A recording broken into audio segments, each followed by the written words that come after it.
Ang puting medical certificate na nagsasaad ng hirap sa pagbubuntis ay parang isang nagbabagang bakal na nakapaso sa buhay ni Lara at sumunog din sa 5 taong relasyon nila ni Mateo. Noong araw na naghiwalay sila, dinuro ng ina ni Mateo ang kanyang ilong at sinabihang isa siyang babaeng baog na walang kwenta. Ngunit hindi niya inaasahan na sa kanyang pinakamababang sandali, makikilala niya si General Rafael. Ang lalaking iyon ay nakasuot ng plansado at formal na uniforme ng militar. Ang mga bituin sa kanyang balikat ay kumikinang at ang kanyang mga mata ay kasing formal at kasing lalim ng isang sapa. Sinabi lamang niya, "Biyudo ako. Namatay ang asawa ko sa sakit habang nasa gitna ako ng isang mapanganib na misyon sa front lines ni hindi ko man lang siya nasamahan sa huling sandali. May isa akong anak na babae. Ikaw ay dalaga at walang pasanin. Magsama tayo at bumuo ng pamilya." Inakala ni Lara na isa lamang itong kasunduan kung saan makukuha nila ang kailangan ng isa't isa hanggang sa lumipas ang 6 na buwan nang hawak niya ang 3 ultrasound pictures at napako ang lalaki sa kanyang harapan na parang isang estatwa. "Lara, maghiwalay na tayo?" Ang boses ni Mateo ay narinig sa kabila ng ingay ng coffee shop. Napakakalmado na parang pinag-uusapan lang ang lagay ng panahon ngayon. Hawak ni Lara ang mainit na tasa ng kape, ngunit ang init sa kanyang mga daliri ay unti-unting nanlalamig. Inangat niya ang kanyang mga mata at tiningnan ang lalaking minahal niya ng 5 taon sa kanyang harapan. Nakasuot ito ng maayos na puting polo. Ang buhok ay nakasuklay ng maayos at sa likod ng makapal nitong salamin ay ang mga matang malamig at malayo. "Bakit?" Medyo paos niyang tanong. Hindi agad sumagot si Mateo. Sa halip ay tumingin siya sa nasa katanghaliang gulang na babaeng nakaupo sa kanyang tabi, ang kanyang inang si Tita Carmen. Tumikhim si Tita Carmen at ang kanyang matatalim na salita ay parang kutsilyong humihiwa sa mukha ni Lara. "Bakit?" "Dra. Lara, isang sikat na obgyn na dalubhasa rin sa holistic na panggagamot, hindi mo ba alam ang lagay ng sarili mong katawan?" Sinadya niyang diinan ang salitang sikat na obgyn. Kaya ang panunuya ay hindi na kailangan pang ipaliwanag. Bumagsak ang puso ni Lara. Ang puting medical certificate na itinago niya sa pinakasulok ng kanyang aparador ay nakapatong sa tabi ng kamay ni Tita Carmen. Polycystic Ovary Syndrome? PCOS? Mahirap magbuntis. "Ma, paano niyo nagawang?" Kumunot ang noo ni Mateo, tila gustong pigilan ng ina. "Bakit hindi ko magagawa?" Biglang nilakasan ni Tita Carmen ang kanyang boses na naging dahilan upang mapatingin ang mga tao sa paligid nilang mesa. "Si Mateo lang ang kaisa-isang lalaki sa aming pamilya. Ikaw na isang babaeng baog. Anong karapatan mong ipagkait ang anak ko? 5 taon ka naming inalagaan, pinakain ng masarap. Umaasang pagkatapos mong mag-aral ay mabibigyan mo agad kami ng apo. Pero anong nangyari? Wala ka man lang maibigay kahit isa." Baog. Ang salitang ito ay parang mga karayom na may lason, na matinding bumaon sa puso ni Lara, dumudurog sa kanyang laman. Naramdaman niyang umaakyat ang lahat ng dugo niya sa kanyang ulo, at nag-echo ang kanyang mga tainga. Siya ang pinakabatang attending physician sa City General Hospital, dalubhasa sa mga komplikadong sakit ng mga kababaihan, at sa tulong niya ay hindi mabilang ang mga pasyenteng matagumpay na nabuntis. Ang kanyang klinika ay puno ng mga thank you cards. Ngunit siya mismo ay nahihirapan sa sakit na ito. Sinabi ng doktor na mas mahirap lang siyang magbuntis kaysa sa mga normal na babae. Hindi siya tuluyang baog. Sa pamamagitan ng tamang gamot at pag-aayos ng pamumuhay, malaki pa rin ang tsansa niya. Ngunit ang lahat ng ito, sa paningin ni Tita Carmen na atat ng magkaapo, ay isang kasalanang hindi mapapatawad. "Tita," sabi po ng doktor.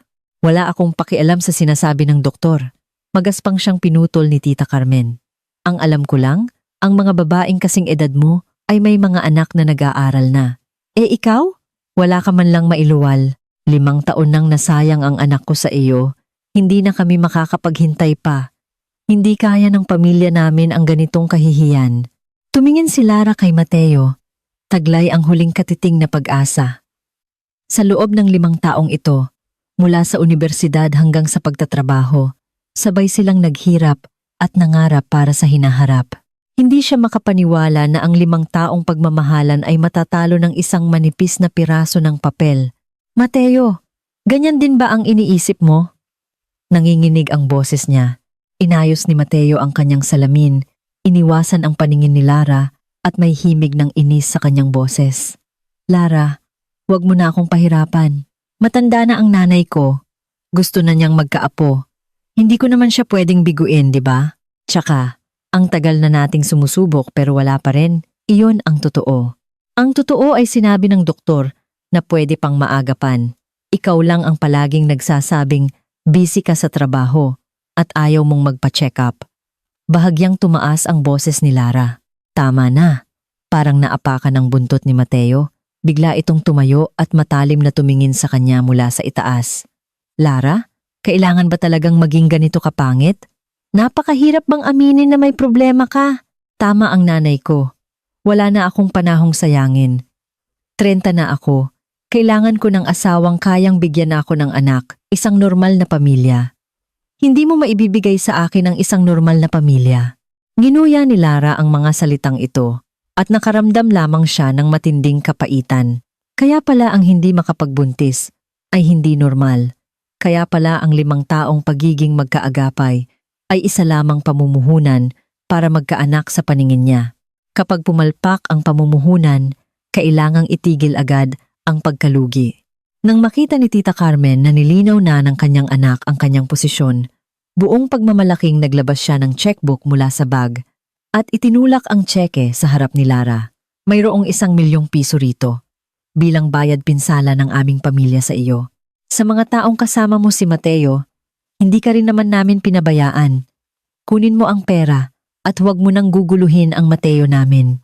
Ang tsekeng iyon ay kumikinang sa ilalim ng ilaw. Tila pinagtatawanan ang kanyang murang pag-ibig at mababang pagtingin sa sarili. Biglang napangiti si Lara. Napangiti hanggang sa halos lumabas ang kanyang mga luha. Dahan-dahan siyang tumayo at kalmadong pinasadahan ng tingin ang mag-ina sa kanyang harapan.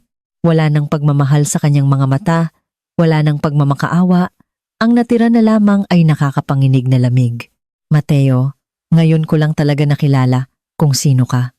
Binigkas niya ang bawat salita ng mariin, ang 5 taong ito, ituturing ko na lang na nabulag ako. Hindi na niya tiningnan ang tseke at hindi na rin niya sila tiningnan pa. Lumingon siya at umalis. Ang bawat hakbang ay parang nakatapak sa talim ng kutsilyo, ngunit may dalang determinasyon.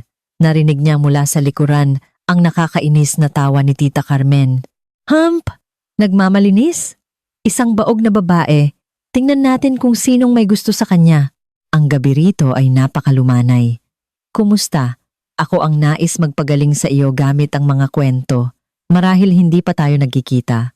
Ngunit sa magulong mundong ito, handa akong maging estranghero na pinakanakakaintindi sa iyo. Mag-subscribe at i-follow ang aking channel. Ang iyong mga emosyon ay laging may tugon sa comment section. Paglabas ng cafe, sinalubong si Lara ng mainit na hangin ng hapon, ngunit pakiramdam niya ay nilalamig ang buong katawan niya.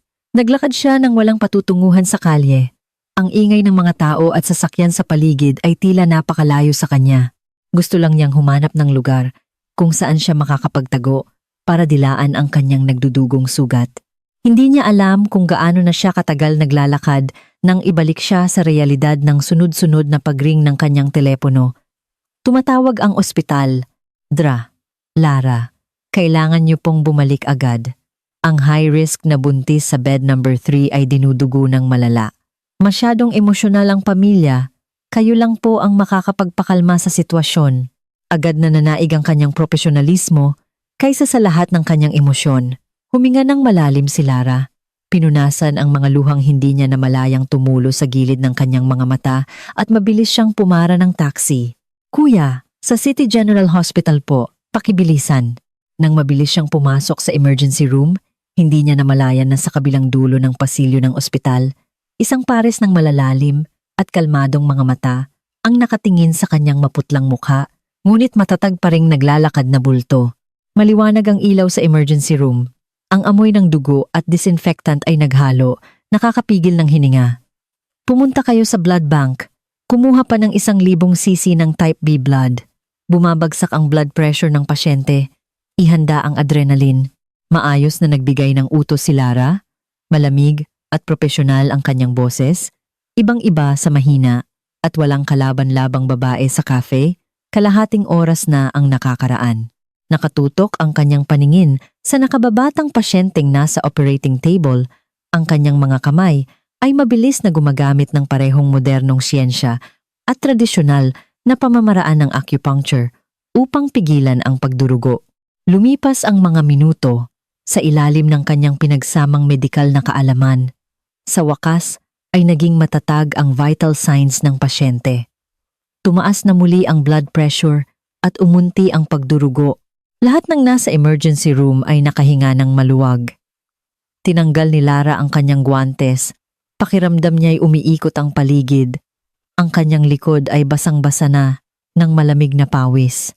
Ang ilang araw ng matinding stress sa trabaho, kasama ang mabigat na dagok kanina, ay sumagad na sa limitasyon ng kanyang katawan. Kumapit siya sa pader habang pinipilit na lumabas ng emergency room, hinubad ang kanyang mask at huminga ng malalim. Lara, ayos lang po ba kayo? Napakaputla niyo, nag-aalalang tanong ng isang nakababatang nurse na si Nurse Joy. Ayos lang, medyo pagod lang. Kumaway si Lara at kinakaladkad ang kanyang mga binti na parang tingga papunta sa kanyang opisina. Pagkabukas ng pinto, nakita niya ang isang matangkad at matipunong lalaki na nakatalikod sa kanya. Nakatayo sa may bintana. Nakasuot ito ng plansado at formal na uniforme ng Armed Forces of the Philippines, malapad ang balikat at tuwid ang likod. Kahit nakatalikod, mayroon itong presensya na hindi mo maaaring baliwalain.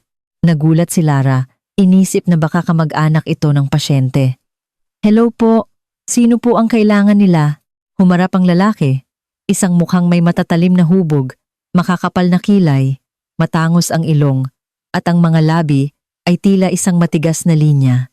Ang pinakakapansin-pansin ay ang kanyang mga mata, malalim na parang matandang balon, nagtataglay ng karanasan ng panahon at may talim na nakakabasa ng isipan. Nakilala siya ni Lara. Siya ang ama ni Maya, isa sa kanyang mga munting pasyente. 5 taong gulang pa lamang si Maya. Sakitin at madalas na sinisipon at nilalagnat, kaya siya ang tumutulong na magpalakas ng immune system nito gamit ang mga natural na bitamina at wastong nutrisyon.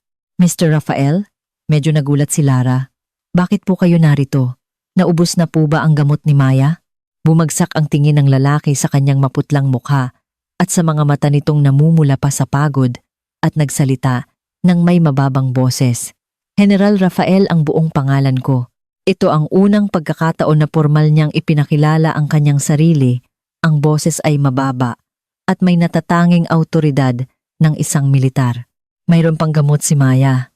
Aniya, nandito ako ngayon para sa iyo. Ang tono ni Rafael ay direkta at halos nakakabigla. Para sa akin, mas lalong naguluhan si Lara. Hindi na nagpaligoy-ligoy si Rafael. Kumuha siya ng isang nakatuping papel mula sa kanyang bulsa at iniabot iyon sa kanya. Kinuha iyon ni Lara. Pagkabukas niya, biglang nanlaki ang kanyang mga mata. Kopya iyon ng kanyang puting medical certificate na nagsasaad na may PCOS siya. Sa isang iglap, ang matalim na mukha ni Tita Carmen sa cafe at ang salitang baog ay muling nag-echo sa kanyang mga tainga. Matinding kahihiyan at galit ang umagos sa kanyang dibdib. Bigla niyang inangat ang kanyang ulo at matalim na tiningnan si Rafael. Pinaimbestigahan mo ako. Nanginginig ang kanyang boses dahil sa emosyon. Ang kanyang mga mata ay puno ng pagkaalerto at galit dahil sa pag-abuso sa kanyang privacy. Hindi ito itinanggi ni Rafael. Buong tapang nitong sinalubong ang kanyang tingin. Oo, kailangan kong makilala ang aking magiging kapareha sa buhay. Magiging kapareha sa buhay? Nabigla si Lara sa mga salitang ito, iniisip kong naghahalusinate lang ba siya dahil sa sobrang pagod. Biyudo ako ng 3 taon. Namatay ang asawa ko sa sakit habang nasa gitna ako ng isang mapanganib na misyon sa front lines ni hindi ko man lang siya nasamahan sa huling sandali. May anak akong 5 taong gulang, si Maya.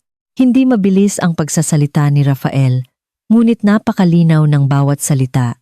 Ikaw ay single, may matatag na trabaho, at mabuting tao, Higit sa lahat, mabait ka kay Maya.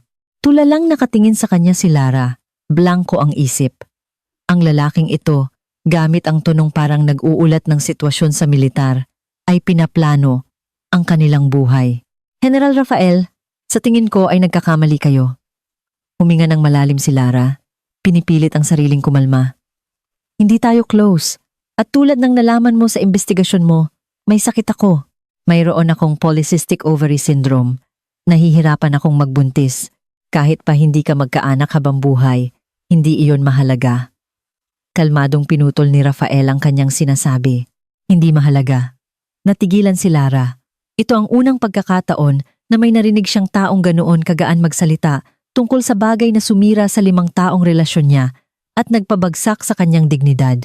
Kailangan ko ng asawa, kailangan ni Maya ng ina, isang ina na kayang tunay na magmamahal sa kanya at may mabuting asal. Ang paningin ni Rafael ay kalmado at tapat. Nakita ko kung paano mo tiningnan si Maya, napakatiyaga, malambing at propesyonal. Nakita ko rin ang pagod at dedikasyon mo noong kalalabas mo lang mula sa emergency room. Sa tingin ko, bagay ka. Bagay? Pakiramdam ni Lara ay napakakakatwa nito. General Rafael, ang kasal ay hindi isang misyon. Hindi ito paghahanap ng tamang pyesa na ikakabit. Kailangan ito ng pagmamahal. Ang pagmamahal ay pwedeng linangin. Nakakatakot ang pagiging lohikal ni Rafael. Ang emosyon at kilig ay panandalian lang, responsibilidad at mabuting pagkatao ang pangmatagalan. Binigyan ka ni Mateo ng 5 taong emosyon. Anong nangyari? Pati pala kay Mateo ay alam niya. Pakiramdam ni Lara ay parang may isang hindi nakikitang kamay na mahigpit na pumiga sa kanyang puso. Ang lalaking nagngangalang Rafael, gaano ba kalalim ang investigasyon na ginawa nito sa kanya? Iniisip mo ba na isa itong transaksyon? Tila nabasa ni Rafael ang nasa isip niya. Pwede mo itong intindihin ng ganoon.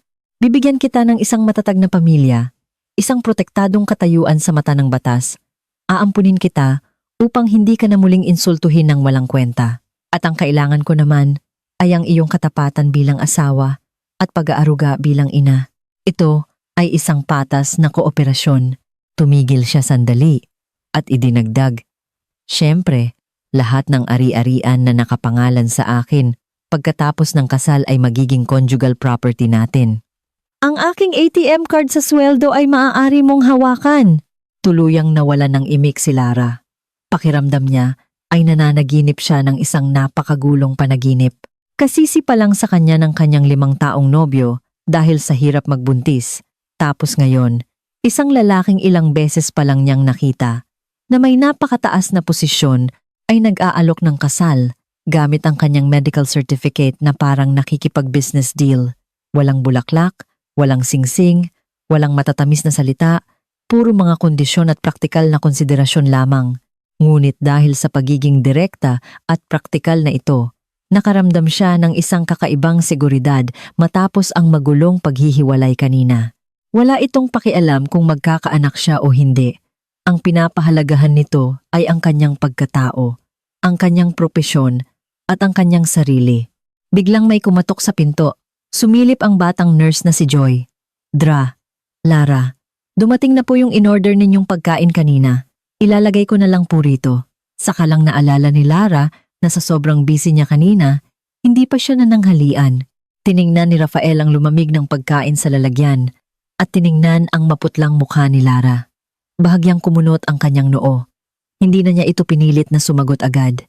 Naglagay lamang siya ng calling card sa ibabaw ng mesa. Ito ang personal number ko. Kapag nakapag-isip ka na, tawagan mo ako kahit anong oras.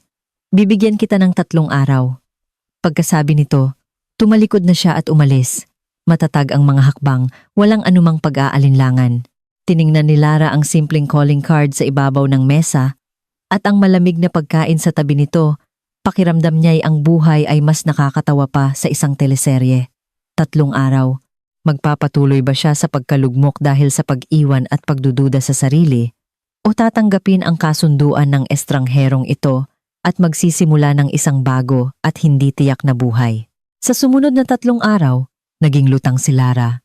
Nag-leave siya sa trabaho at ikinulong ang sarili sa kanyang maliit na inuupahang apartment. Naipak na niya ang lahat ng gamit ni Mateo at itinapon sa basurahan sa ibaba. Ang bahay na dati puno ng tawanan ay ngayon blanko na at puro alingaw-ngaw na lang ang naririnig. Puno ang kanyang cellphone ng mga mensahe mula sa mga kaibigan. Lahat sila ay nagagalit at minumura si Mateo dahil sa pagiging walang kwenta nito. Hindi nag-reply si Lara sa kahit isa. Nakaupo lamang siya ng tahimik, paulit-ulit na inaalala ang mga salita ni Rafael. Ang mga salitang ito ay parang mga batong inihagis sa tahimik na lawa ng kanyang puso. Kinuha niya ang kanyang cellphone at itinipa ang pangalang General Rafael sa search box. Kakaunti lang ang lumabas na resulta, walang anumang pampublikong impormasyon. Ngunit mula sa ilang maliliit na balita sa militar, nakabuo siya ng isang malabong pagkakakilanlan nito. 36 na taong gulang, isang general, maraming parangal sa labanan, naging isa sa pinakabatang commander ng Special Forces, at ngayon ay inilipat sa isang mas mahalagang departamento sa Camp Aguinaldo. Namatay sa sakit ang kanyang asawa at naiwan ang isang anak na babae. Isa itong lalaking nasa mataas na posisyon, mahigpit ang buhay, at may dalang mabigat na nakaraan. Napakalayo ng mundo nito sa buhay niya. Ngunit ang mundo ni Mateo ay pinilit niyang pasukin ng buong makakaya. At anong nangyari? Itinapon siya na parang basura. Nang hapon ng ikatlong araw, gumawa ng desisyon si Lara. Hinahanap niya ang calling card at tinawagan ang numero. Halos agad na sinagot ang tawag. Hello? Narinig ang mababang boses ni Rafael. Ako to, si Lara. Huminga ng malalim si Lara. Pumapayag ako. May katahimikan sa kabilang linya bago narinig ang matatag na boses ni Rafael. Sige, bukas ng 9:00 ng umaga, dalhin mo ang birth certificate at ID mo. Maghintay ka sa labas ng City Hall. Walang labis na pangungumusta, walang anumang gulat, parang kontrolado niya ang lahat. Nang ibaba niya ang tawag, nakahinga ng maluwag si Lara. Kaysa magdusa sa putikan, mas mabuti pang kumapit sa tila hindi mapagkakatiwalaan, ngunit napakatibay na baging na ito, at umahon muna. Kinabukasan, suot ang isang simpleng puting bestida. Dumating si Lara ng eksakto sa oras sa labas ng City Hall. Halos hindi siya nakatulog buong gabi. May pangingitim sa ilalim ng kanyang mga mata, ngunit ang kanyang paningin ay napakakalmado. Pagpatak ng 9:00, isang itim na SUV na may plaka ng gobyerno ang huminto sa kanyang harapan. Bumaba ang bintana at nakita ang matalim na profile ni Rafael. Sakay, pumasok si Lara sa sasakyan. Napakalinis ng loob ng sasakyan, amoy balat lang ang naroroon. Hindi nakasuot ng uniforme ng militar si Rafael ngayon, kundi isang madilim na sibiliyang damit, ngunit ang kanyang tindig bilang militar ay hindi pa rin nagbabago. Tahimik sila sa biyahe. Napakabilis ng proseso ng pagpapakasal nila bilang civil wedding. Wala pang 20 minuto ang lumipas nang iabot sa kanila ang 2 bagong kopya ng marriage certificate mula sa PSA. Medyo lutang pa rin si Lara. Ganoon lang. Kasal na siya sa isang lalaking 3 beses pa lang niyang nakita. Mula ngayon, ikaw na si Mrs. Lara. Tiningnan ni Rafael ang marriage certificate sa kanyang kamay at lumingon sa kanya. Malalim ang kanyang mga mata, ngunit naramdaman ni Lara na tila mas may init ito kaysa dati. Yumuko si Lara at tiningnan ang litrato nilang magkatabi sa dokumento. Sa litrato, medyo matigas ang kanyang ekspresyon, habang si Rafael naman ay tahimik gaya ng dati. Hindi sila mukhang mga bagong kasal. May mahalaga pa akong meeting ngayong hapon. Ihahatid muna kita pabalik. Ipapahatid ko na lang mamaya sa orderly ko ang susi ng bahay. Habang pinapaandar ang sasakyan, sinabi ni Rafael, "Bahay? Ang bahay natin sa loob ng Camp Aguinaldo." Tiningnan siya ni Rafael. "Marami ka bang gamit? Magpapadala ako ng magbubuhat." Hindi na kailangan, ako na ang bahala." Agad na kumaway si Lara. Hindi pa siya sanay sa ganitong pakiramdam na pinagpaplanuhan ng iba. Hindi na nagpilit si Rafael at inihatid siya sa ibaba ng inuupahang apartment. "Baka gabihin ako ng uwi mamaya. Kumain ka na muna. Huwag mo na akong hintayin." Bago siya bumaba ng sasakyan, nagbilin si Rafael. "Baka walang laman ng ref. Gamitin mo ang cellphone ko para mag-order ng pagkain. Ang address ay idirekta mo na lang sa Block 18, East Wing sa loob ng kampo." Iniabot nito ang kanyang cellphone Naka-unlock na ang screen. Natigilan sandali si Lara bago niya naintindihan ang gusto nitong mangyari. Ang lalaking ito talagang mabilis kumilos at puno ng mga planong hindi mo matatanggihan. Kinahapunan, simpleng inayos ni Lara ang kanyang mga gamit. Tiningnan niya ang bahay na tinirhan niya ng 3 taon. Halo-halo ang kanyang nararamdaman. Dito siya umiyak at tumawa. Inisip niya dati na ito na ang magiging bahay niya habang buhay. Ngayon, walang pag-aalinlangang isinara niya ang pinto. Bandang 7:00 ng gabi, isang batang sundalo ang kumatok sa kanyang pinto. "Magandang gabi po, ma'am." "Ako po ang orderly ni General Rafael. Ako po si Sergeant Ben. Inutusan po ako ni General na sunduin kayo." "Ma'am," uminit ang pisngi ni Lara sa tawag na ito. Mahigpit ang seguridad sa Camp Aguinaldo. Sumunod si Lara sa sasakyan ni Sergeant.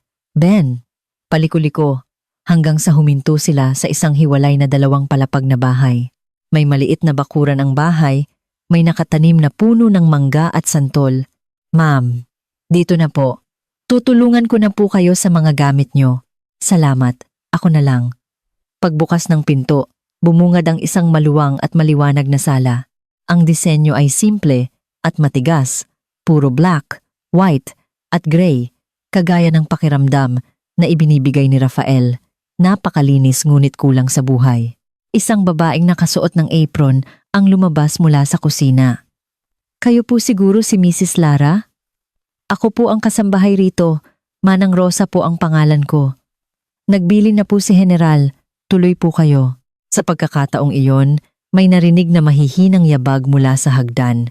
Isang maliit na batang babae na nakasuot ng pink na pantulog ang sumilip. Si Maya iyon. Nang magtagpo ang kanilang mga paningin, parang isang takot na usa si Maya na nagtago agad pabalik. Lumambot ang puso ni Lara. Ito na ang magiging anak niya.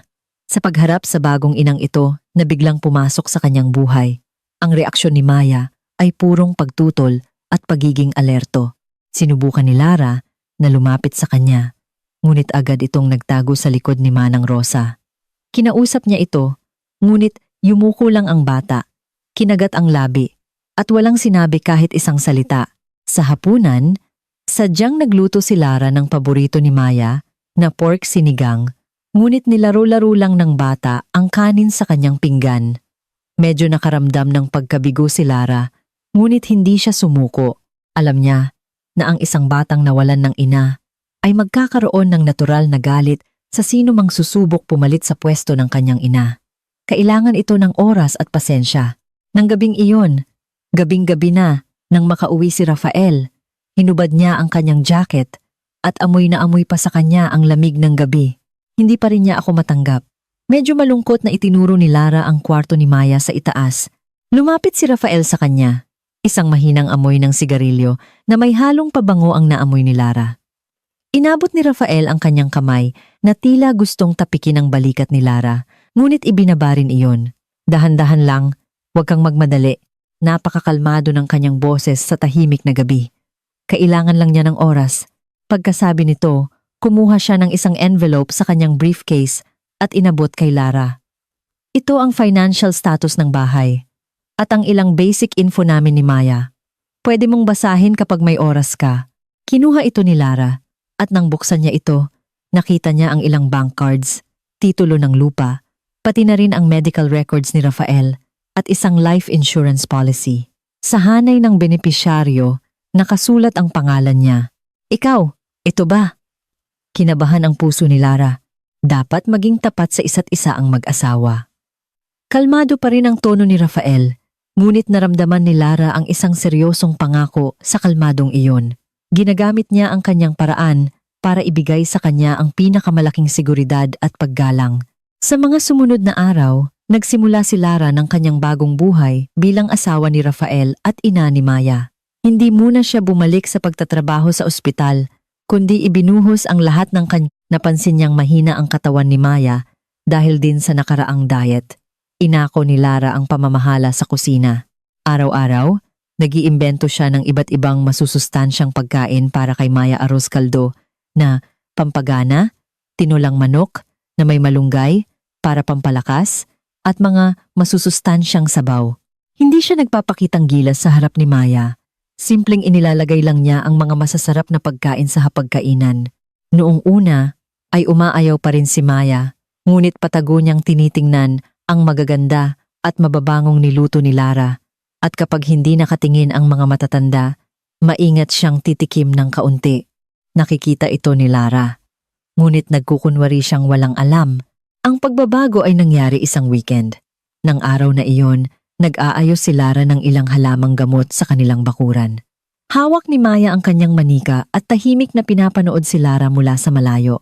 Aksidenteng natusok ang daliri ni Lara sa tinik ng rosas at agad na tumulo ang dugo. Aray!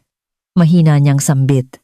Si Maya, na palaging nagtatago sa malayo, ay tila isang takot na kunehong mabilis na tumakbo palapit.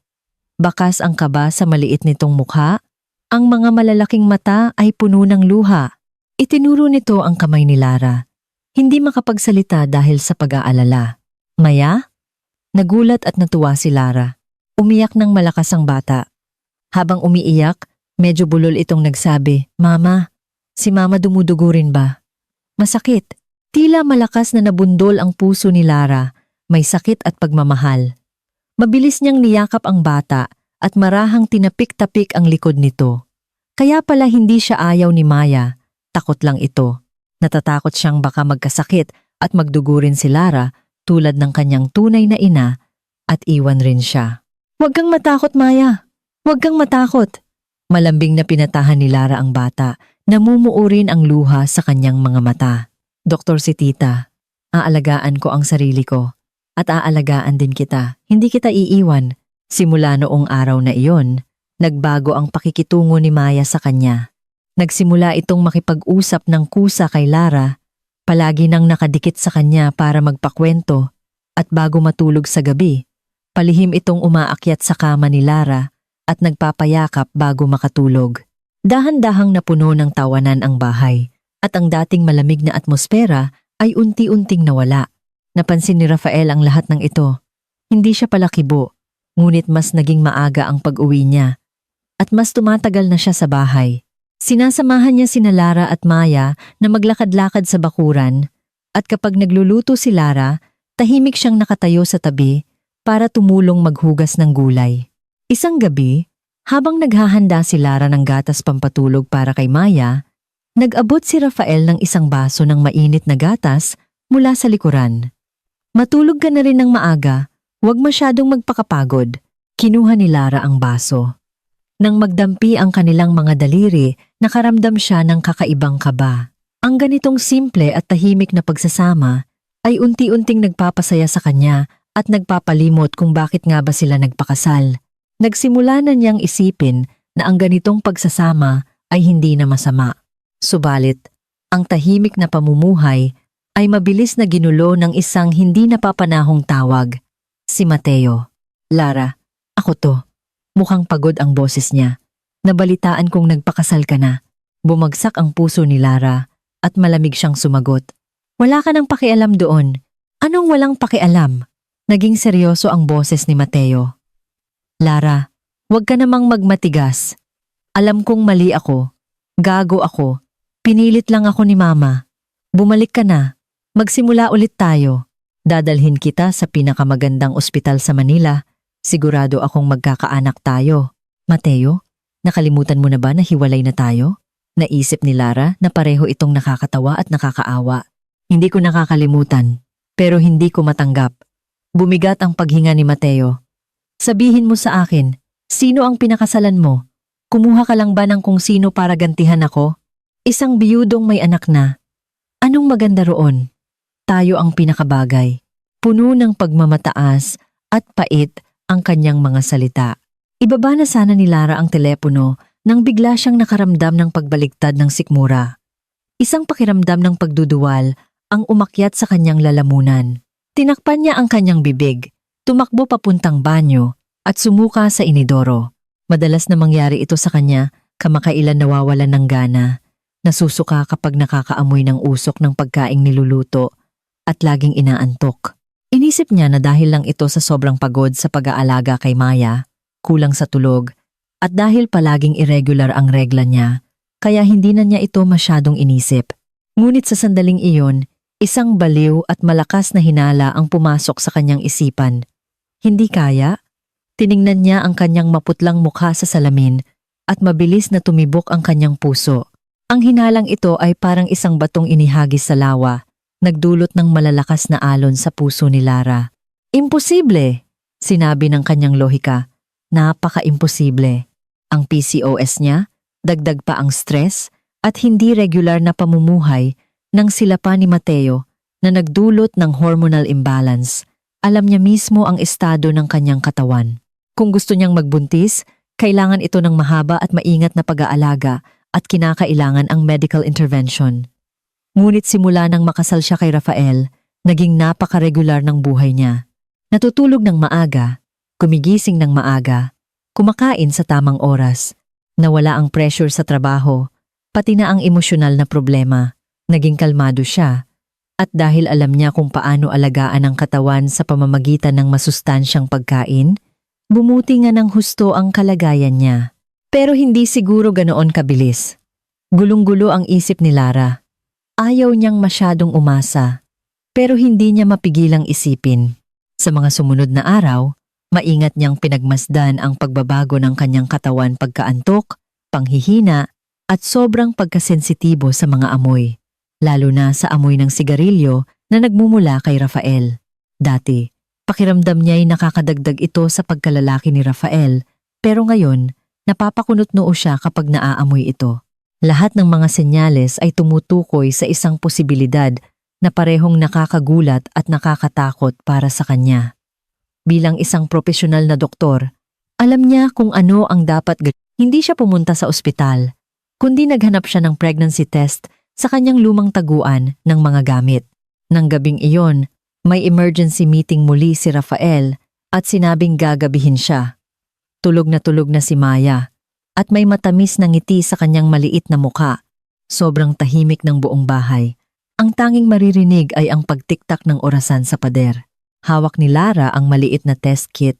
Pawis na pawis ang kanyang mga palad. Pakiramdam niya, hindi siya isang doktor, kundi isang presong naghihintay ng hatol. Pumasok siya sa banyo, isinara ang pinto, at huminga ng malalim.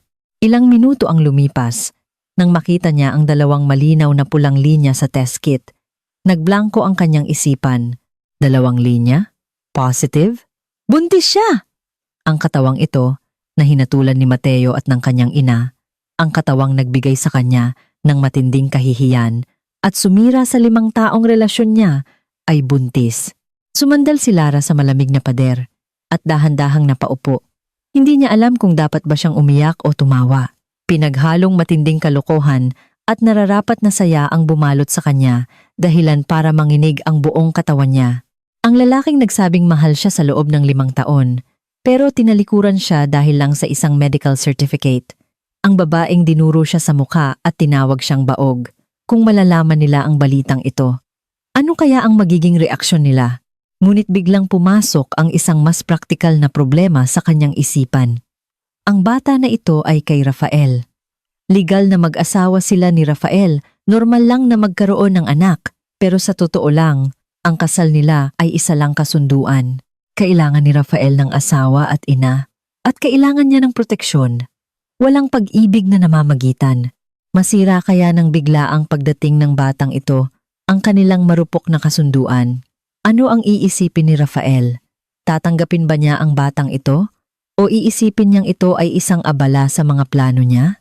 Pagkatapos ng lahat, sinabi nito sa simula pa lang na hindi mahalaga kahit pabaog siya habang buhay. Biglang bumigat ang pakiramdam ni Lara. Nakasandal siya sa malamig na sahig, yakap-yakap ang kanyang mga tuhod. Ito ang unang pagkakataon na nagduda siya sa naging desisyon niya. Nakatakas ba siya mula sa isang putikan para lang tumalon muli sa isang mas malalim na bangin? Habang nag-iisip siya ng kung ano-ano, may narinig siyang pagbukas ng pinto sa ibaba. Dumating na si Rafael. Nagmamadali niyang binalot sa tissue ang pregnancy test at itinago sa bulsa. Binuksan niya ang gripo, naghilamos ng malamig na tubig para subukang magmukhang normal. Bakit hindi ka pa natutulog? Narinig niya ang boses ni Rafael mula sa pinto. Tumingala si Lara at mula sa salamin, nakita niyang nakatayo si Rafael sa may pinto. Bahagyang nakakunot ang noo at may pag-aalala sa kanyang mga mata. Wala naman. Medyo hindi lang maganda ang pakiramdam ko. Pilit niyang kinalma ang boses. Pumasok si Rafael. Hinipo ang kanyang noo. Mainit ang palad nito. Wala ka namang lagnat. Anong masakit sa'yo? Siguro dahil sa nakain ko, masama ang sikmura ko. Hindi makatingin si Lara sa kanyang mga mata. Bumagsak ang tingin ni Rafael sa kanyang maputlang mukha. Natahimik ito ng ilang segundo bago biglang nagtanong. Kailan huling dumating ang regla mo? Biglang bumilis ang tibok ng puso ni Lara. Parang nabasa ang nasa isip niya. Nagulat siyang napatingin kay Rafael. Ang mga mata ni Rafael ay napakalalim at matalim. Parang nakikita ang lahat. Hindi siya doktor. Ngunit sa tagal niya sa militar, meron siyang matalas na pagmamasid sa kondisyon ng katawan ng tao. At lahat ng mga kakaibang ikinikilos ni Lara nitong mga nakaraang araw ay napansin niya. Ako. Gumalaw ang labi ni Lara, ngunit walang lumabas na salita. Hindi na nagtanong pa si Rafael. Tiningnan lang niya ng malalim si Lara at pagkatapos ay tumalikod at lumabas. Ilang sandali lang ay bumalik siya dala ang isang makapal na jacket at susi ng sasakyan. Punta tayong ospital. Hindi nagiiwan ng espasyo para sa pagtutol ang kanyang tono. Wag na, ako na lang. Lara, pinutol ni Rafael ang sasabihin niya. May halong kaba sa kanyang boses na hindi madaling mahalata. Makinig ka sa akin! Ito ang unang beses na tinawag niya ito sa ganoong paraan. May kasamang pagka-istrikto at lambing ang kanyang tono. Nang makita ni Lara ang seryoso at determinadong mukha ni Rafael, hindi na niya nagawang tumanggi. Alam niya, hindi na ito maitatago. Papasok sa ospital, mabilis ang tibok ng puso ni Lara. Hindi niya alam kung ano ang susunod na mangyayari. Ang alam lang niya, ang tahimik na kasunduan nila ni Rafael ay baka tuluyang mabago ngayong gabi. Maghihintay ba sa kanya ang isang sorpresa o panibagong bagyo? Kaunti lang ang tao sa emergency room sa gabi. Amoy na amoy ang disinfectant. Ginamit ni Rafael ang kanyang koneksyon at diretsyong pumunta sa naka-duty na head ng obstetrics. Habang naghihintay ng resulta, nakaupo si Lara sa upuan sa hallway. Nanlalamig ang mga kamay. Hindi mapakali ang isip. Nakatayo si Rafael sa tabi niya na parang estatwa. Ang awtoridad na umaapaw mula rito ay nagpapabigat ng hangin sa paligid. Wala itong sinasabi, pero nararamdaman ni Lara na kinakabahan din ito. Ang kamay na nakasanayan nang kontrolin ang lahat ay bahagyang nakakuyom ngayon. Sino po ang asawa ni Mrs. Lara? Lumabas ang isang nurse hawak ang isang papel. Ako! Agad na humakbang si Rafael. Tiningnan ng nurse ang lalaking ito na may matinding awtoridad pagkatapos ay tiningnan ang papel. Medyo komplikado ang ekspresyon ng nurse. Congratulations, General. Buntis ang asawa mo. Maganda ang HCG at progesterone levels niya. Pero tumigil siya sandali. Tila nag-iisip ng sasabihin. Pero ano? Biglang nanigas ang boses ni Rafael. Pero base sa ultrasound, triplets po. Matapos sabihin ng nurse ito, napangiti rin siya. Napakaganda po ng katawan ninyo at ng asawa ninyo. Triplets? Gumuho ang isip ni Lara. Tuluyan siyang nablangko. Naisip niya ang lahat ng posibilidad. Pero hindi niya inaasahan ang ganitong nakakagulat na resulta. Kahit isa lang ay nakakagulat na. Pero ngayon, 3? Mas mababa pa ito sa tsansang manalo sa loto. Tulala niyang tiningnan ang ultrasound picture na binigay ng nurse. May 3 maliliit at malabong gestational sacs. Parang 3 butil na tahimik na nakahiga sa kanilang sariling mundo. Talagang kamangha-mangha ang buhay. Noong akala niya na hinatulan na siyang baog, binigyan siya ng ganitong napakagarang sagot. Kinuha ni Rafael ang papel mula sa nurse. Ang kanyang kamay na palaging kasing tatag ng bundok ay bahagyang nanginginig ngayon. Nakatutok ang tingin niya sa 3 itim na tuldok. Sa kanyang malalalim na mata, nagkahalo-halo ang mga emosyong hindi pa nakikita ni Lara dati. Gulat, sobrang saya, at kaunting pagkalito. Ang lalaking ito na kayang mag-utos ng libu-libong sundalo sa digmaan na hindi natatakot sa gitna ng mga bala, ngayon ay tuluyang nawala sa balanse dahil sa 3 maliliit na butil na ito. 3? Bulong niya. Parang kinukumpirma na totoo ito. Opo, triplets. Pero medyo mapanganib din po sa unang yugto ng pagbubuntis. Kailangan po ng pasyente na magpahinga ng mabuti at alagaan ang nutrisyon. Dapat mag-ingat ang asawa. Seryosong paalala ng doktor. Nagbalik sa sarili si Rafael. Mabilis siyang lumingon kay Lara. Ang matalim niyang mga mata ngayon ay puno ng pag-aalala. Dahan-dahan at maingat siyang lumapit. Sinubukang alalayan itong tumayo na parang isang babasaging baso. Anong nararamdaman mo? May masakit ba sa iyo? Ang boses niya ay may halong hindi maitagong saya at takot. Umiling si Lara. Hindi pa rin siya tuluyang nakaka-recover mula sa gulat. Sa biyahe pa uwi, hindi pa kailanman nagmaneho ng ganito kabagal si Rafael. Parang usad pagong ang sasakyan. Isang kamay ang nasa manibela. Ang kabilang kamay naman ay nakahawak ng mahigpit sa kamay ni Lara.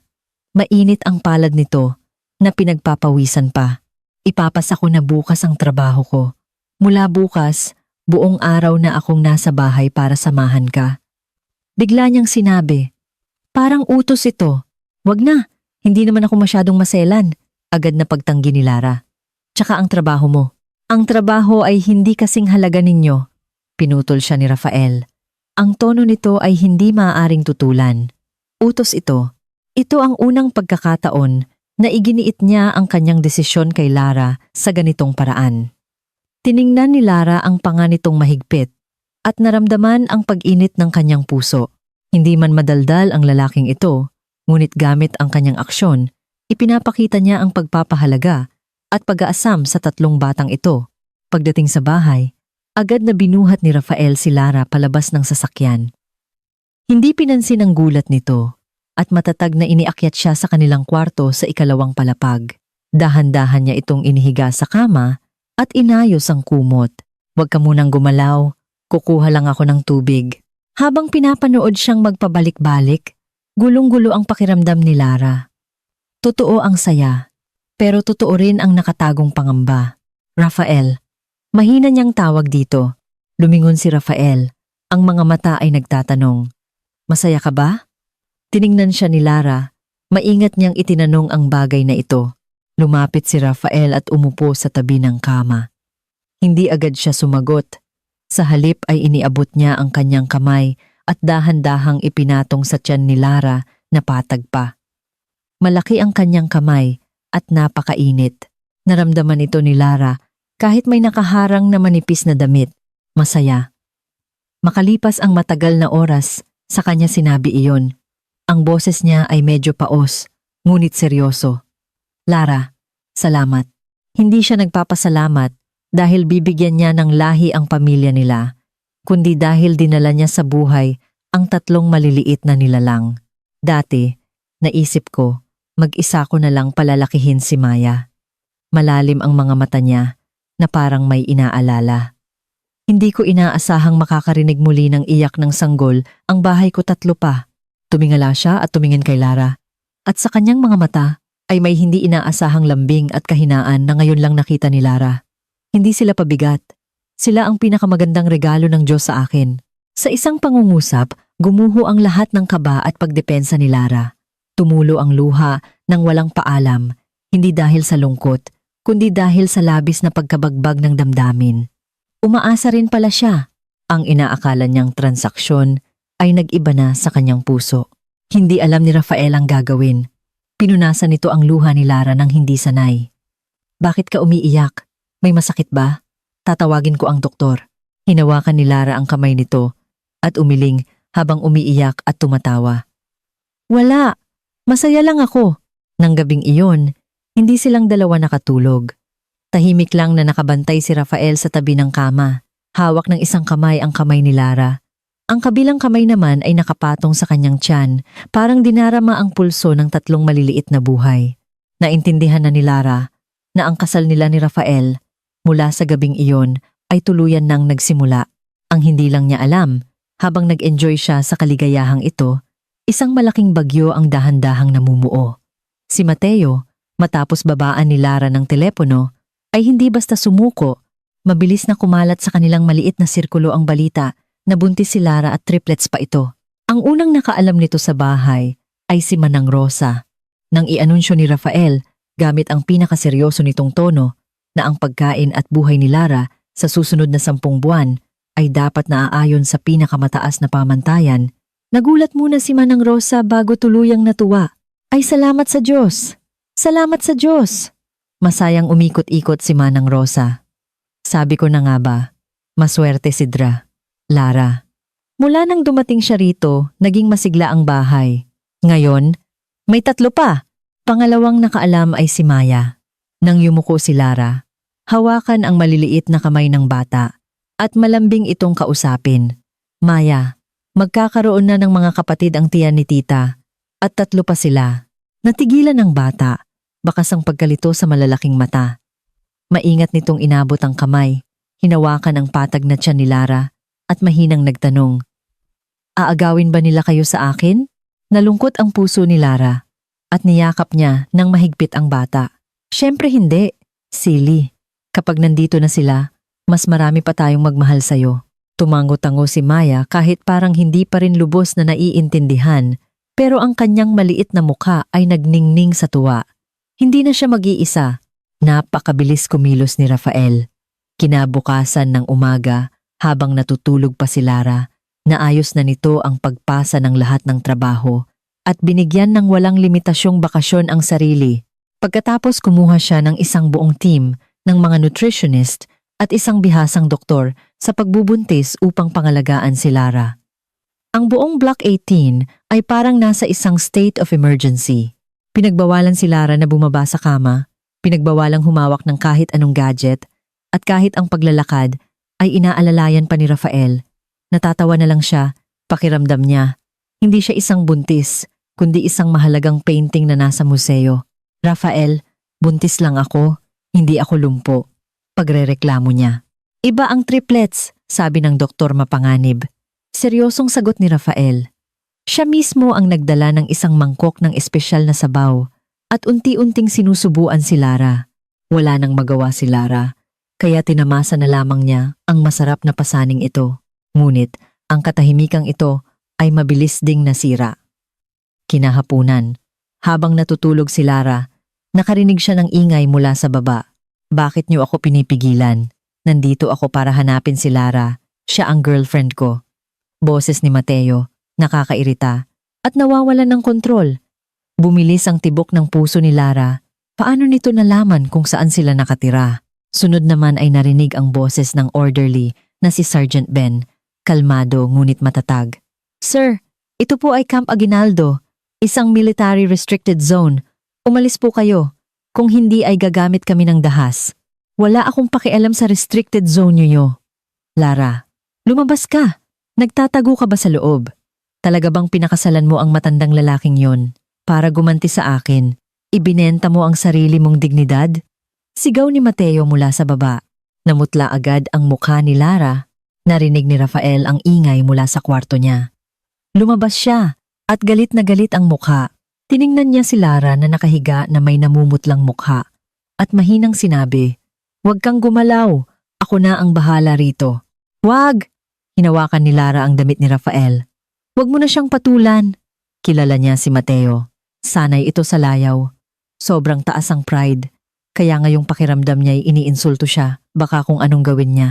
Tinapik ni Rafael ang kamay ni Lara. "Huwag kang mag-alala, alam ko ang ginagawa ko." Bumaba siya at binuksan ang pinto. Pagkakita ni Mateo kay Rafael, natigilan siya sandali dahil nagulat siya sa malakas na awtoridad at aura na pumapaligid kay Rafael. Pero mabilis din siyang natauhan. Punong-puno siya ng selos.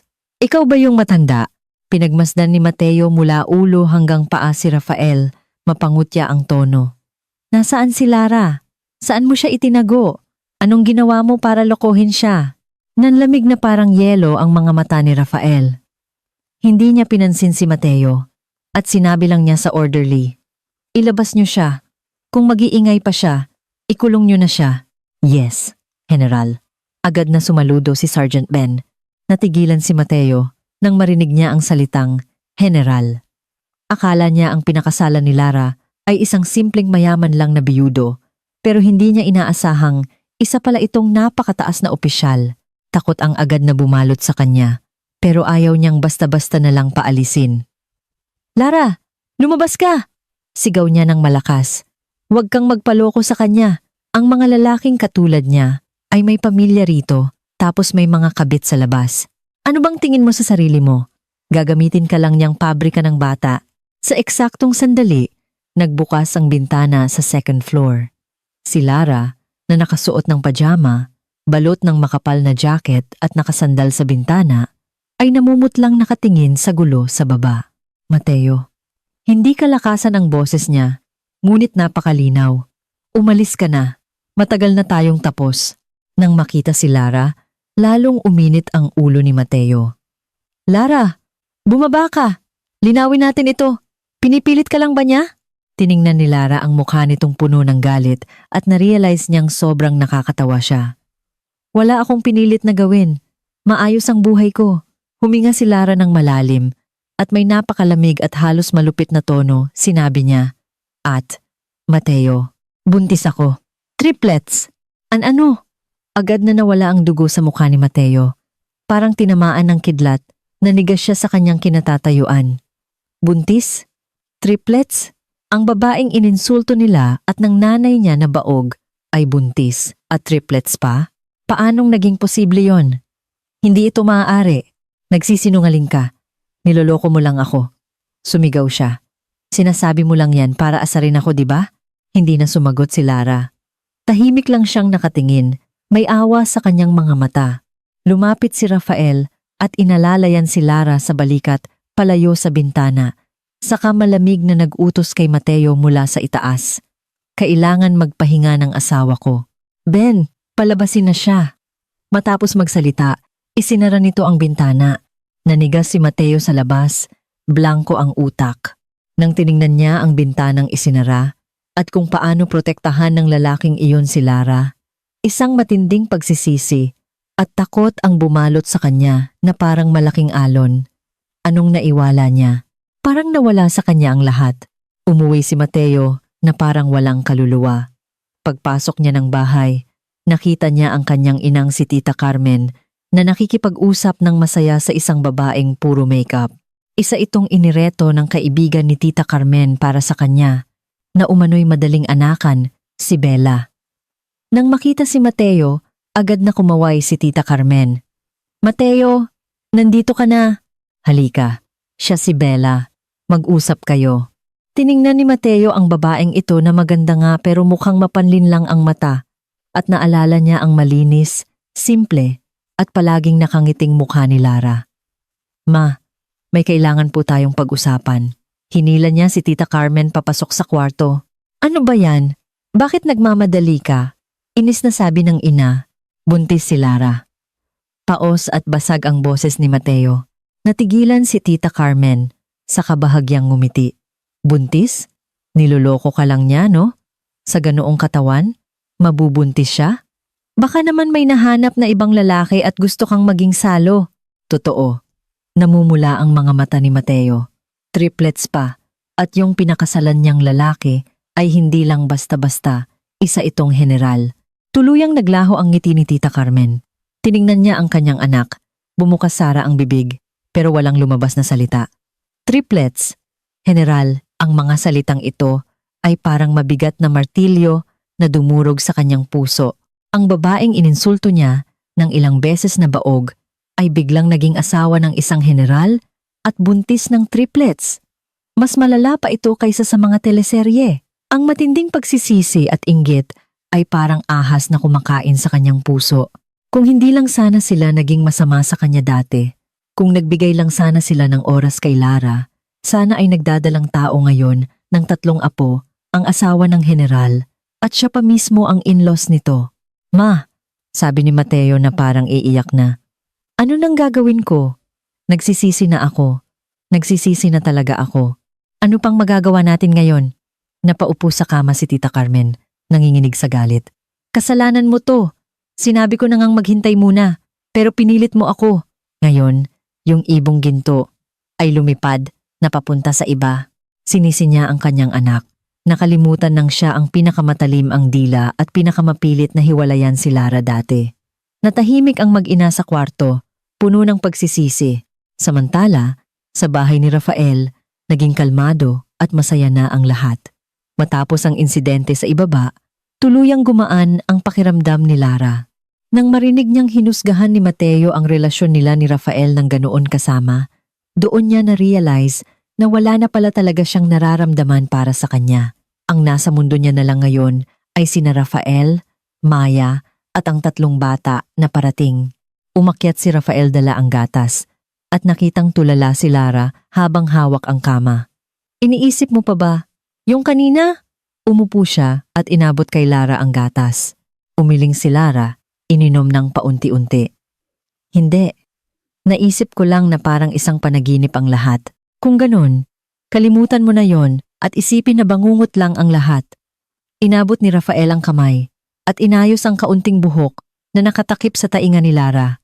Natural at banayad. Kapag nagising ka na, huwag ka nang lumingon sa nakaraan.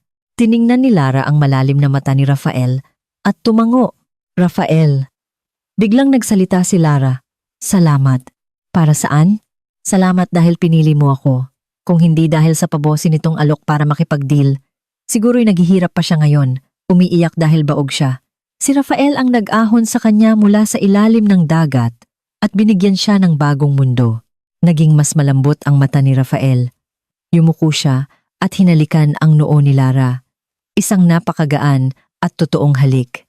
Dapat nga ako ang magpasalamat. Ikaw ang nagpabalik ng init sa bahay na to. Namula si Lara at mabilis na tumibok ang kanyang puso. Ito ang unang beses na nagkaroon sila ng totoong halik. Hindi para mag-demand ng asawa, kundi pagpapakita ng respeto at awa. Naging masarap ang tulog ni Lara ng gabing yon. Sa mga sumunod na buwan, ang pagbubuntis ni Lara ay naging tahimik at masaya dahil sa proteksyon ni Rafael. Lumaki ang tiyan niya ng napakabilis. Unti-unting nawala ang morning sickness at napalitan ito ng matinding gutom. Iba't ibang klase ng pagkain ang niluluto ni Rafael at kapag nakita niyang malakas itong kumain, mas masaya pa siya rito kaysa manalo sa gyera. Si Maya ang naging pinakamalapit sa kanya. Araw-araw nitong kinakausap at kinakantahan ang tiyan ni Lara. Paminsan-minsan, nakakarinig din si Lara ng tsismis mula sa kanyang mga dating katrabaho tungkol kay Mateo. Nabalitaang naghiwalay din ito at si Bella, ang hininging dowry ni Bella ay masyadong malaki at hindi kaya ng pamilya niya. Maraming beses daw siyang pumunta sa ospital para tanungin ang mga nangyari kay Lara, ngunit agad itong pinalalayas. Para kay Lara, pinagtatawanan na lang niya ito. Matagal nang wala sa buhay niya ang mga taong yon. Bumilis ang panahon at umabot na sa 3rd trimester si Lara dahil triplets ito. Napakalaki ng tiyan niya at halos hindi na siya makagalaw. Kaya palaging nandyan si Rafael para mag-alaga. Pati mga meeting sa gabi ay ginagawa niya sa video call. Isang gabi, hinihimas ni Lara ang kanyang malaking tiyan.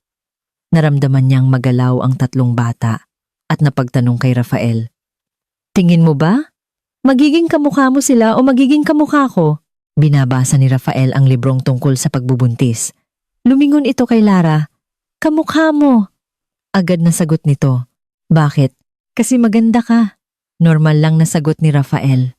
Natatawa si Lara sa ganoong sagot ni Rafael.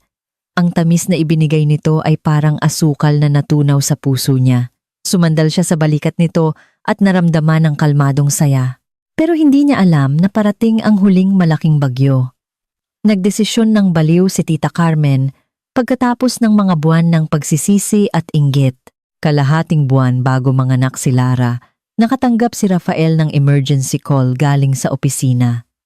May emergency crisis sa border kaya kailangan niyang umalis kaagad. Babalik din ako, siguro pagkaraan ng 2 araw. Sinuot ni Rafael ang kanyang military jacket. Sinabihan ko na si Sergeant Ben at Manang Rosa na bantayan kayo ng mabuti. Tawagan mo ako agad kung may mangyari. Huwag kang mag-alala. Ang laki-laki ko na. May buong team ng doktor na nag-aalaga sa akin. Natawa si Lara at inayos ang damit ni Rafael. Pumunta ka na sa trabaho, ako nang bahala rito. Kahit hindi mapakali, hinahalikan ni Rafael ang noo nito. Lalo na ang malaking tiyan niya. Saka pa lang siya lumabas ng bahay at lumipad na. Ngunit ang buhay ni Lara ng araw na yon ay nagbago. Medyo nakaramdam siya ng init, kaya umikot-ikot muna sila ni Manang Rosa sa bakuran ng bahay. Pagbalik niya sa pinto, narinig niya ang doorbell. Sumilip si Manang Rosa at nag-iba ang mukha nito. Mrs. Sila yung Mateo na yon at saka yung mama niya. Kumunot ang noo ni Lara. Bakit ba sila nandito ulit? Nakita pa kung saan.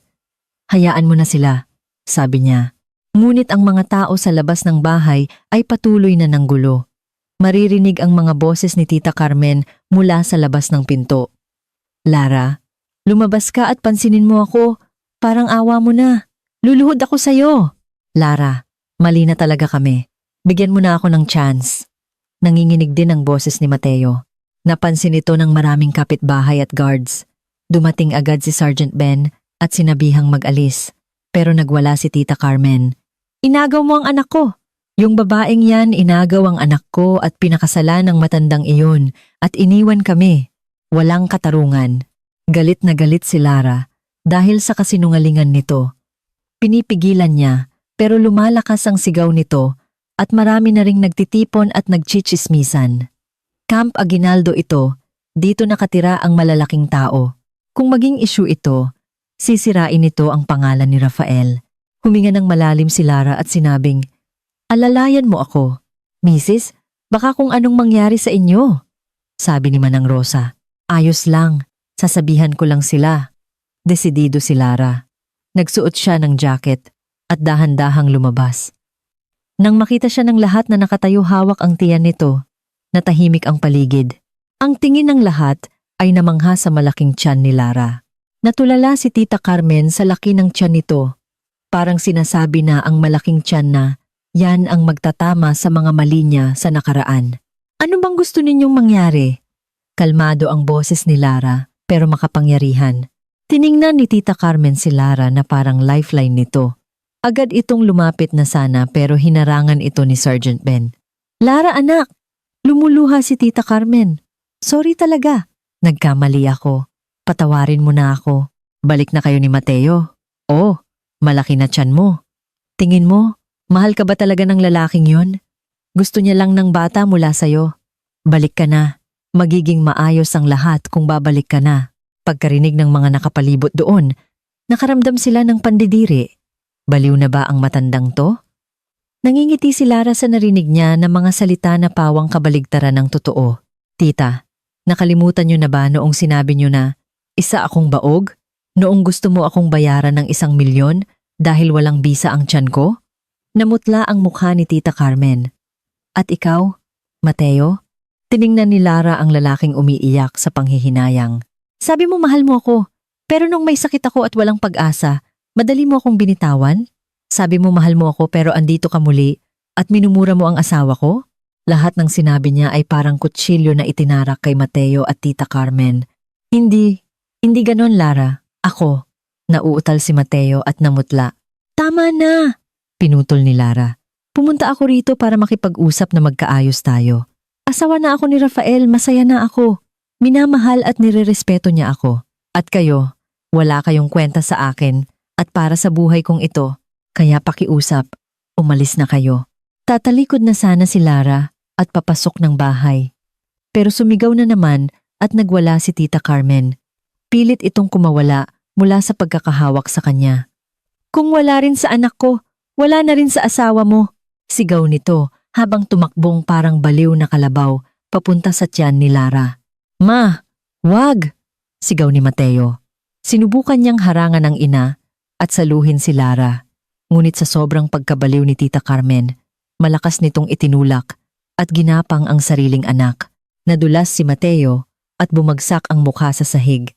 Walang nagawa at inutil na pinanood ang kanyang ina na buong lakas na binangga ang malaking tiyan ni Lara.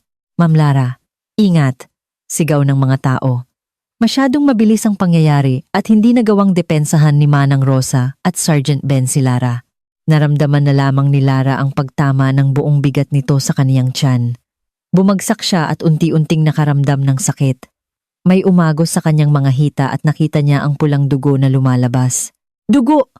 Ang daming dugo! Sigaw ni Manang Rosa na natakot ng sobra. Nawalan ng malay si Lara at naririnig pa ang sigaw ni Mateo at ang gulo ng mga tao. Bago mawalan ng malay, naalala ni Lara ang asawa niya. General, Rafael, sagipin mo kami? Bumaba ang C-130 na military transport plane sa airfield sa madaling araw. Hindi pa napipigilan, patakbong bumaba agad si Rafael. Naka-uniform pa ng combat gears niya. Nang nakarating siya sa ospital, halos naririnig pa ang pagpatak ng sapatos niya. Namumutla at nanginginig siya. Naalala niya ang nakaraan, ang asawa niyang namatay habang wala siya. Hindi ito pwedeng mangyari ulit. Bulong niya na nanginginig. Lahat ng tao sa paligid ay nakatingin, nakatungo na nagsusori sina Manang Rosa at Sergeant Ben.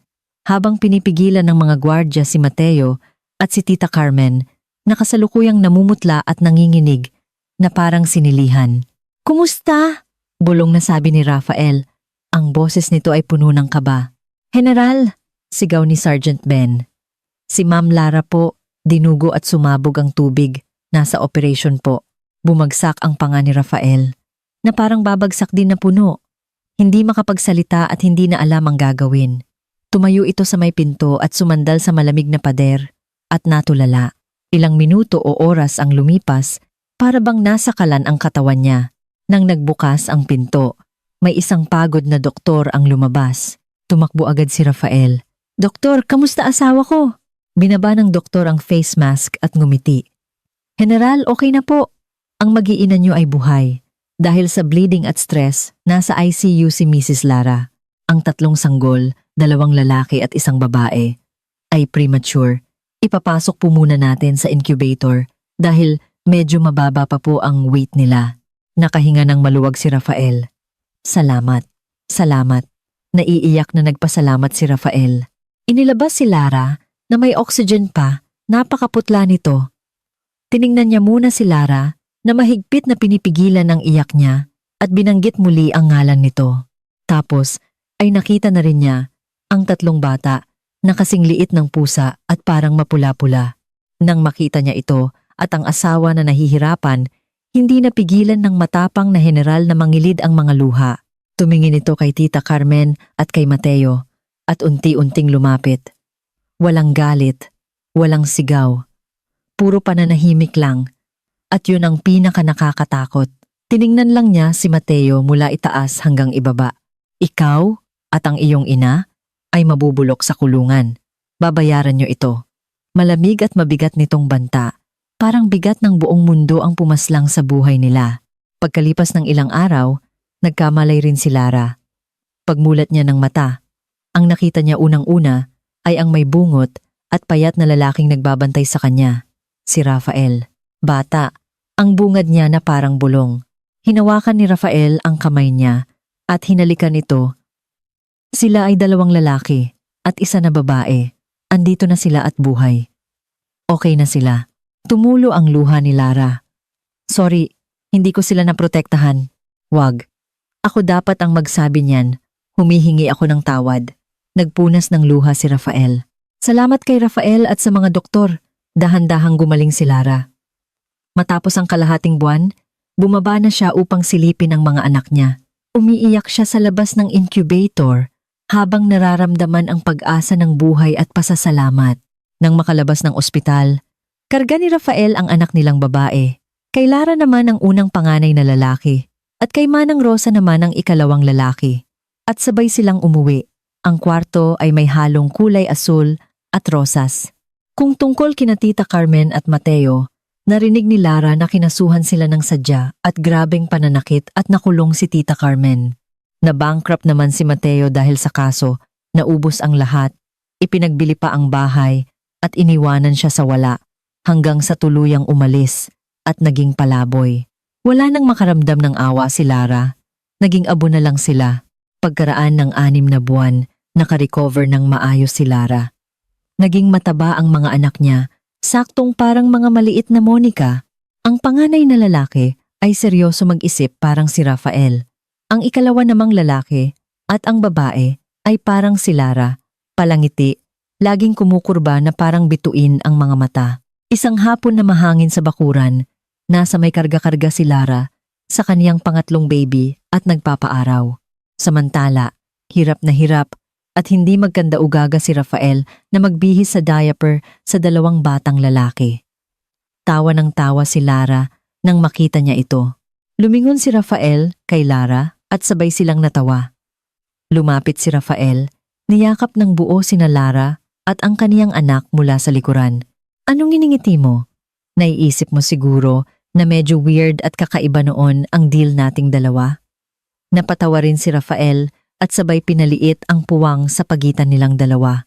Iyon na ata ang pinakamagandang naging desisyon ng buhay ko. Huminto muna ito bago nagsabing, Lara, hindi lang deal ang buhay natin. Naging isa na tayo hanggang pagtanda natin. Nakahiga sa kaniyang balikat at nakangiti sa mga naririnig, sabay na tumingin sa bakuran na napuno na ng saya ang buhay at pag-asa si Lara.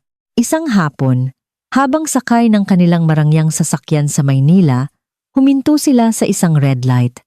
Mula sa tinted na bintana, nakita ni Lara ang dalawang pamilyar na tao sa gilid ng kalsada, sina Mateo at Tita Carmen. Puno ng dumi ang kanilang mga damit, mukhang matagal nang hindi naliligo, nag-aagawan sa isang supot ng tirang pagkain sa gilid ng basurahan. Nagsisigawan at nagsisisihan sila sa gitna ng daan dahil sa matinding kahirapan. Tiningnan lang sila ni Lara ng walang emosyon, inayos ang kumot ng anak niya at dahan-dahang itinaas ang bintana ng sasakyan. Wala na siyang pakialam. Ang pag-asa at kaligayahan ay nasa kanya na. Ang pag-asa pala, kahit medyo na late, siguradong darating at maghihintay sa'yo.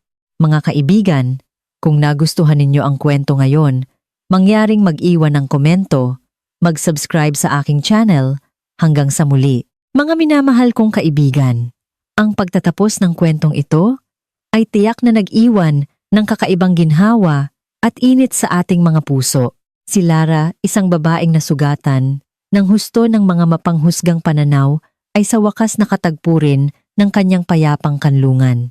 Sa totoo lang, sa paglalakbay natin sa buhay, ang maging mahina minsan, ang magkamaling ibigay ang ating tiwala at kabataan sa maling tao tulad ng ginawa ni Lara kay Mateo ay isang napakanatural na bahagi ng pagiging tao. Ngunit ang mga pagkadapa o pagkakamaling ito ay hindi katapusan ng lahat, kundi isang pag-ulan na tutulong sa atin na hugasan ang mga bagay na hindi natin deserve upang matuto tayong mahalin at pahalagahan ang tunay nating halaga. Ang pagdating ni General Rafael ay nagdala ng isang napakaliwanag at malambing na mensahe sa buhay. Ang pag-ibig kung minsan ay hindi nagsisimula sa kapusukan o sa matatamis na sumpaan, kundi umuusbong ito mula sa pagpoprotekta, pag-unawa, at pagtanggap sa mga peklat ng isa't isa. Ang isang pusong nadurog at minsang tinawag na hindi buo kapag inalagaan ng tamang tao ay maaari pa ring magbunga ng pinakamagaganda at pinakabuhay na himala. Ngunit kung iisipin natin ang kakaibang simula ni Lara at Rafael, mayroon akong isang maliit na tanong na nais iwan sa inyo. Sa inyong palagay, ano ba ang tunay na nagbibigay ng seguridad at pangmatagalang katatagan sa isang babae, isang kasal na nagsimula sa pagiging praktikal, lohika at responsibilidad, o isang kasal na nagsimula sa nag-aapoy na pag-ibig ng kabataan? Ibahagi ang inyong mga pananaw at saloobin sa comment section para mapag-usapan natin kung ang kwento natin ngayon ay nakabawas ng bigat at nakapagpagaling sa isang maliit na bahagi ng inyong puso. Huwag kalimutang i-like, mag-iwan ng comment at mag-subscribe sa ating channel para hindi tayo magkalayo at para hindi nyo palagpasin ang mga susunod pa nating nakaka-inspire na kwento. Hangad ko ang inyong kapayapaan sa sandaling ito.